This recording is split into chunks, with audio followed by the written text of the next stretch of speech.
Hey, Yetta, has all our equity disappeared? It sure has not. Moving forward with the Dekker Team. Moving forward together with the Dekker Team. We're excited to welcome you to another episode of Life's Inside Track. I'm Yetta Dekker. And I'm Ken Dekker. And we get to share techniques, thoughts, tips, tools, and some tactics that we all deserve. You, I, everyone. So we get to turn our house into home, our families thrive, and we live the best life possible. So as we're going to consider today with equity, that's our big question, I think, is equity is something that is a little ambiguous, maybe. It's sometimes difficult to get our handle on because with the market shifting, especially in the last year and expenses going up, we're going to consider what is that impact that it's having on our personal well-being. Are we okay? I hear so many people saying, am I okay? Are my finances going to be okay? Am I losing everything? Well, I hope not. I hope not.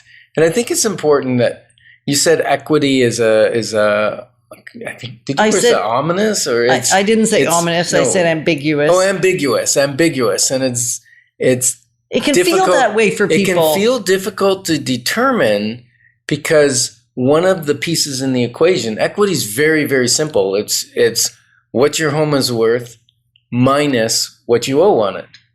Very, very simple. And then you could have equity, like total equity would be your net worth, which would be everything you owe everything you own, the value of it minus everything you owe would give you your net equity.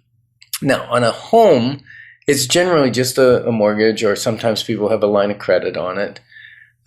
So equity, the simple definition of equity, it's what your property's worth minus what you owe on it. And you need to know and how does it grow? How does equity grow, Yetta? What's the two levers that grow equity? Well, it definitely grows with time as the value of the asset goes up in value. Yeah. Right? So that's the biggie. And I think the frustration for many people is in the past year, that hasn't been the case. And for the Ottawa market, with it being so, generally speaking, awesome and stable, that is just a given. So I think what happens is a lot of people really don't look at it. And now there, at least in the conversations I'm having, there's a fair bit of fear and trepidation, especially if they bought in the last 12 to even 24 months. Although if you bought more than 12 months ago, it really ought not be a concern at all. Not much. So the issue is equity is created through A, what you put down on the property, B, what the property goes up over time, and C, what you pay down on the mortgage over time. Exactly. Now, if you just bought 8 months, 10 months ago, then you may find that your equity has gone down because values have gone down in the last 8 months. So in this segment, I'd like to discuss what that means to you if you're one of the people that bought in the last 10 months. How does that affect you and what should you do? Right. And then I think the other thing we want to make sure we offer you is some hope. And that can come in the form of an annual equity review. Because as much as you're hearing things in the market, you may be getting even more concerned because the news, even when Ken Dekker is interviewed, whether in the Citizen or whether on radio or whether in the Sun, some of the news sounds bleak. I was actually teasing him just yesterday because another article just came out. As he's the president of the Ottawa Real Estate Board, he gets to speak on half of all 3,900 realtors and what's happening in our market. And so the message was bleak, but he still had a nice smile on his face. So I think that is an indication that it's not all bad news. Even if it's bleak in the short term, in the long term, it's not. So just like when every year, hopefully you go for an annual doctor's visit and you have your annual review.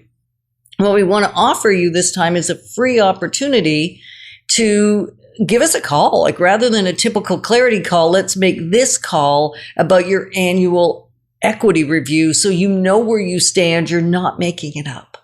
You're not taking statistics from out there. You're not getting a little bit off the different websites. You're not getting a bit from the neighbors. We'll just sit down with you. It's a very simple formula. We've got the paperwork all laid out. It's a structured program that we actually offer our clients.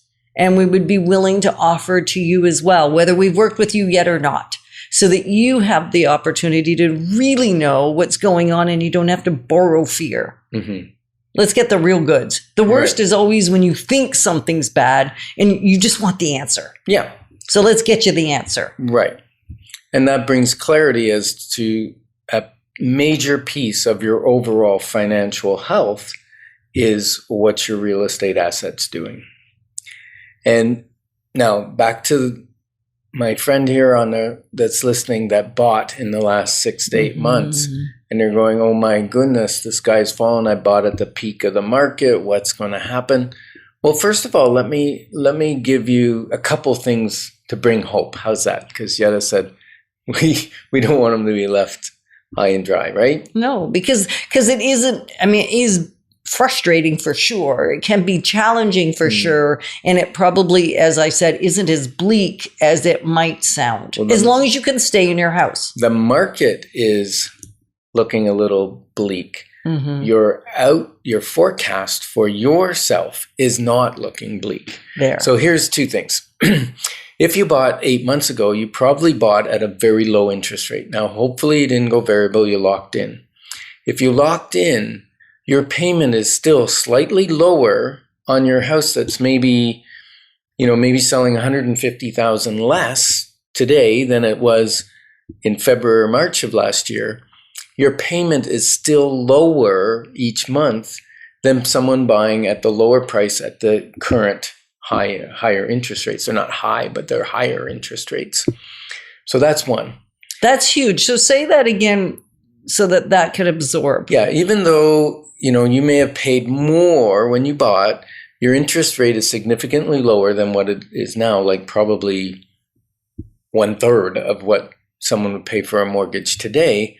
And so your monthly payment, although you purchased higher, your monthly payment is actually lower than somebody that's buying now that same property at a lower price. Their payment's higher. Yeah. Okay. Second thing is you don't buy a house for a 1-year term. You buy it for the long haul. And properties in Ottawa, on average, if you look at 10, 20, 30-year chunks, whatever you want, it's running about 4 to 5%. So I don't suspect that's not going to be the future as we go forward. We spent too much time in the last 3 years where it was higher than 5%. So it had to it was double digit it had to correct. But what it also did was it set a new normal high that someone's willing to pay. So the speed at which it can go back up to the price that it was in February, March, I believe will happen quicker because there was appetite to buy at that price. As a matter of fact, at that price, there were still multiple bids. At the lower price now, there's much fewer multiple bids, and it's interest rate driven. Right. So it isn't as horrible as it might sound. And if you're saying, well, that made some sense to me, but I really want to look at my specific situation, just pick up the phone or send us an email at Dekker Team so we can talk you through it. And I think say that a little slower. You said together at dekkerteam.com. Yeah, together at dekkerteam.com. All right. It's like when you say your own name, you know it so well that people go, huh? Even if you have a common name. Now, when you don't have a common name, it's even worse. Yeah. Because what So the message really is hold on. Yeah, hold on. Hold on. Let time do the heavy lifting. And we're grateful to be your partners in moving forward in worth, wisdom, and wealth. Moving forward with the Dekker Team. Moving forward together.